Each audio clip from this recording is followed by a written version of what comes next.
श्रद्धेय महानुभावों, कारक का प्रसंग चल रहा है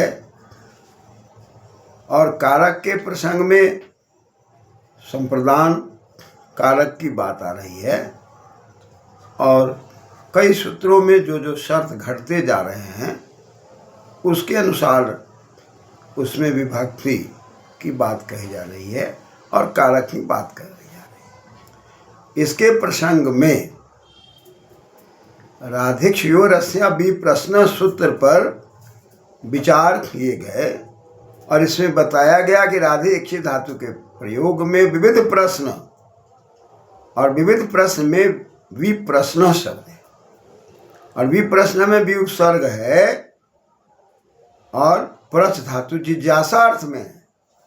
तरह तरह के भाव पैदा हो रहा है और उसके अंदर नंग प्रत्यय की बात कही गई थी। नंग में नीत है और नीत होने के चलते छो सुर अनुनासिक के सूत्र की बात आ रही है और हम लोग छो सुर अनुनासिके में च भी जोड़ दे रहे हैं। तो च जोड़ने से क्या हो जा रहा है कि और माने ऊपर से कुछ आ रहा है, तो ऊपर से नित की बात कही जा रही है कि नित के परे रहते ही चकार छकार के जगह पर शकार की बात आ रही है। तो प्रच जो जिज्ञासा के अर्थ में है, यदि ये प्रच जिज्ञासा के अर्थ में न होता और भी उपसर्ग न लगता तो विविध प्रश्न की बात नहीं आती। अतः नंग प्रत्यय लग जाने से प्रच से नित हो गया और नित के होने से ही चकार छकार के जगह पर शकार हो रहा है। ये मुख्य बात है। तब विविध प्रश्न बन रहा है, उसी को विप्रश्न कहा जा रहा है।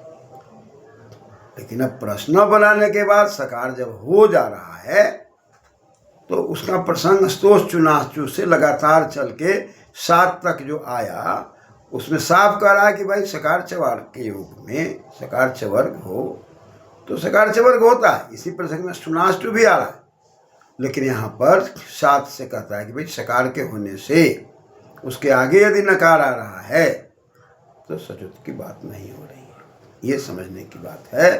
तब वह प्रश्न शब्द बन रहा है और प्रश्न हम लोग पूछते हैं, सब जगह पूछते हैं, बातचीत भी करते हैं, लेकिन प्रश्न के अंदर जिज्ञासा और जिज्ञासा के अंदर उसके बारे में अच्छी बात भी और उसके बारे में कोई दुख की बात है, दोनों को जानने की बात आती है, तभी वो प्रश्न की बात आती है। इसलिए राधिक्ष्वर से विप्रश्न लगा दिया, विविध अनेक प्रकार के।